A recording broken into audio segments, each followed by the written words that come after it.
Well, it's hard to believe that it was 3 years ago that the Trudeau government invoked the Emergencies Act that shut down the Freedom Convoy in Ottawa and other gatherings across the country. And while some say it was the only option the feds had on the table, others thought it was an overreaching response. And it was the day the government declared war on its own people. Well, joining me today to discuss this is one of the organizers of the 2022 Freedom Convoy in Ottawa, Chris Barber. Thanks so much for joining me today. Thanks for having me, Jeanette. It's good to be here. Oh, great. Okay, so it is hard to believe that it's been 3 years. Does it feel that long to you? It does. It's been a long road, to be honest with you. There's been a lot of trials and tribulations in the last 3 years, but we're still standing here. We're still working our way through the system ever since.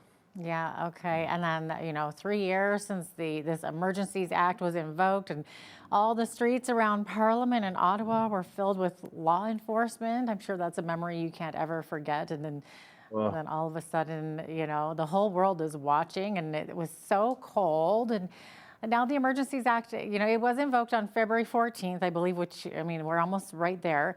So what was your initial reaction to this when all this started happening? I remember sitting in one of the hotel rooms with the Honorable Brian Peckford when Justin Trudeau announced the invocation of the Emergencies Act, and what a remarkable place to be for such a huge thing happening in Canada, to be sitting with one of the last living signatures of the Charter of the Canadian Charter of Human Rights. And Brian was just beside himself. He was so just. There were so many different options on the table that we could have used at that time, and Trudeau was hell bent on using any way to break. The Canadian citizen had the audacity to stand up to his government and his mandates. Yeah, and many people found it to be, a very heavy-handed move from the federal government. And then I think it was just days later, I think the 18th of February, that the police showed up in armored vehicles and riot gear. And, many people called it a peaceful gathering up until then. But after the police came, suddenly there's rubber bullets and flashbangs and tear gas. And where were you when that happened? What do you remember? Well, I was arrested on the 17th of February. I was one of the first ones to be arrested, and I was in custody for that time. When I was released from custody, I was given three court-imposed conditions. One was to be out of the city of Ottawa within 24 hours. The other was to be out of the province of Ontario in 72 hours, and I had to go home. I had $120,000 worth of bail bond put on me. I have had conditions ever since then. I'm charged with 7 indictable offenses. We came home, and we've been working ever since, and then, still going through the court processes in Ottawa. Yeah. Did you ever have to spend a day in jail while you were there?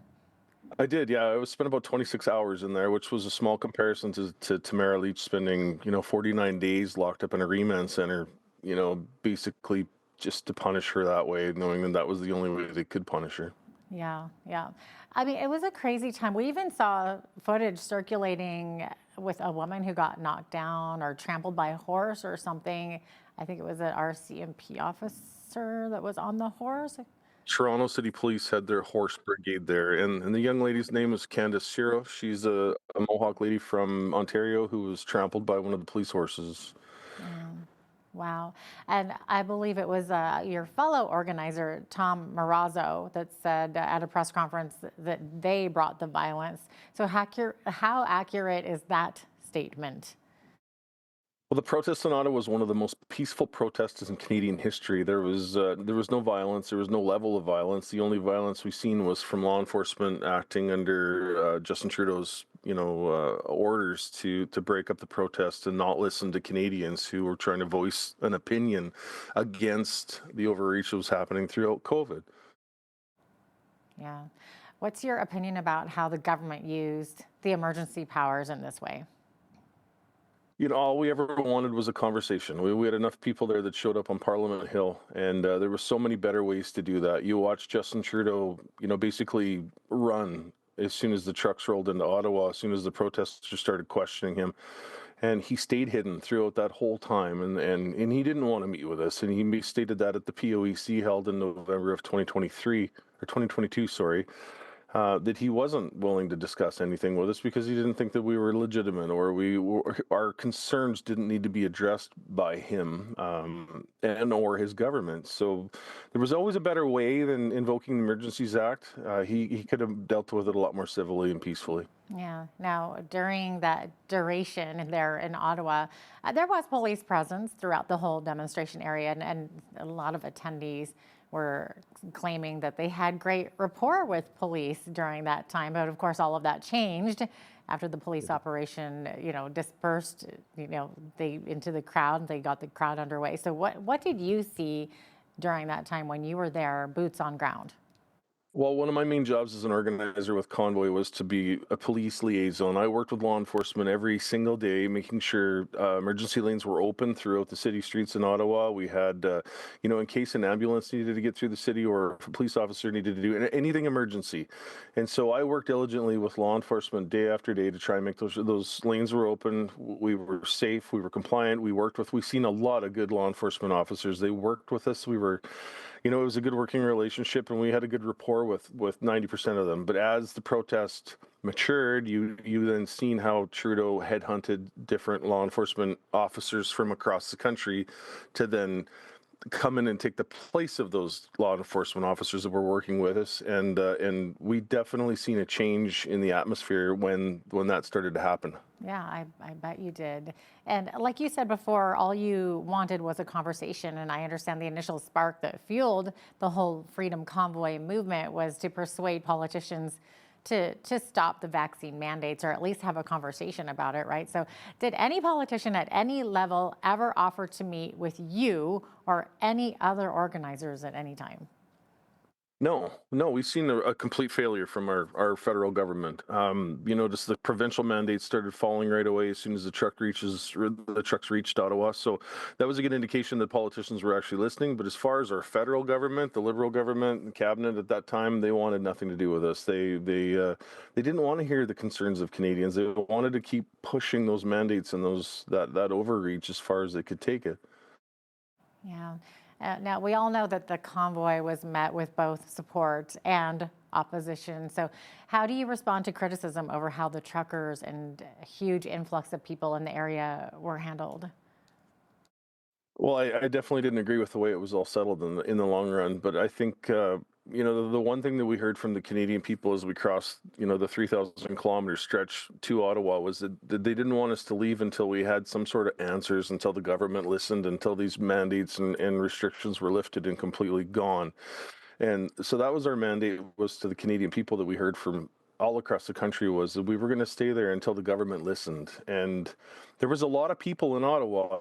There wasn't a big numbers of trucks in the downtown core, but there was a lot of people there that were just civilly protesting their charter rights as Canadians to stand and disagree with the government. And those people, they didn't have a horn in their hands. They didn't have a truck in their parked anywhere. Those people were beaten in front of Parliament Hill, and I want somebody who would eventually acknowledge the fact that wrongs were done throughout that experience, and the government has to be held accountable. Yeah. Was there ever any evidence that came to light during the hearings that followed all of this regarding the government using this level of law enforcement?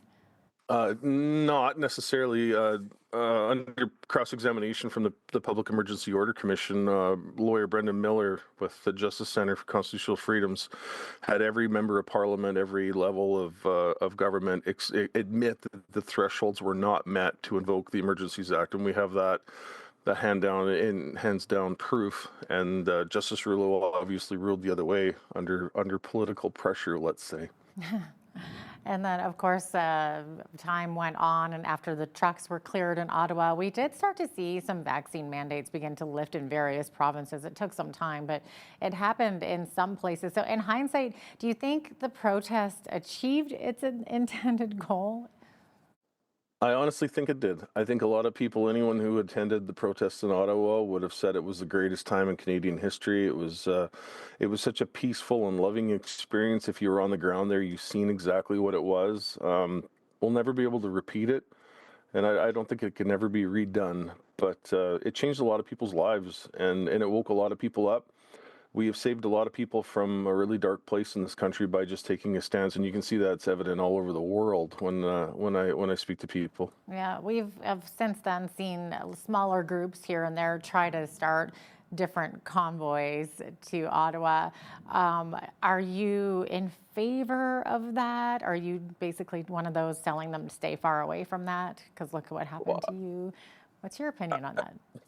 I think we proved our point going to Ottawa. I don't think it can be recreated. I think there's a lot of people out there that felt so, like they felt so at purpose, I guess, that they want to try and recreate that feeling again. But Ottawa is not the place where we're going to be able to fix it anytime soon. It's going to have to take part in our local communities. You have to get involved in your local community, and if you get involved with politics, you work your way up through there. That's the only way that we're going to fix things. We're not in the pandemic anymore. We're not in that mentality.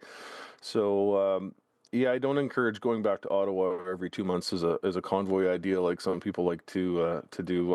I'm back at home. I've been here for the last 3 years. I've been working, running my small business, a trucking company, and I've been busy doing that. So.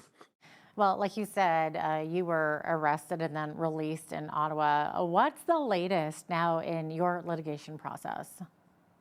So the trial of Tamara Leach and myself is to resume in March 12th in Ottawa. In the morning, we will receive our verdict for my 7 indictable offenses, from mischief to going against a court order to intimidation of a peace officer, as well as 4 counseling charges on top of that. We're both facing 10 years in federal prison.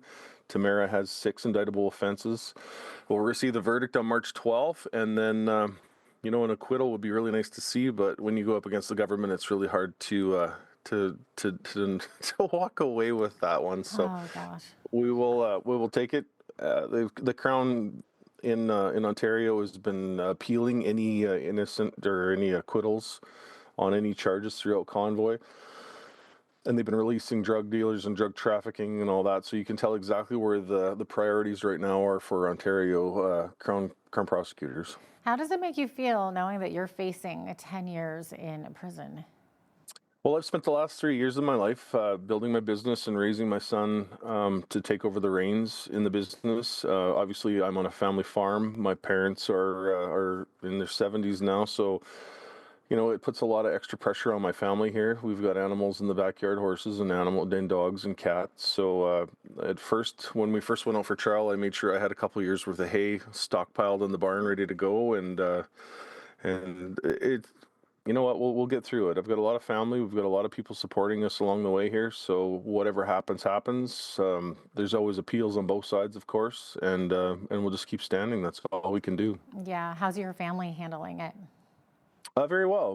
We're a close-knit family. It's definitely taken its toll on the home life a little bit when it comes to being gone. I think where trial started September 5th, 2023, and it lasted for just about a year.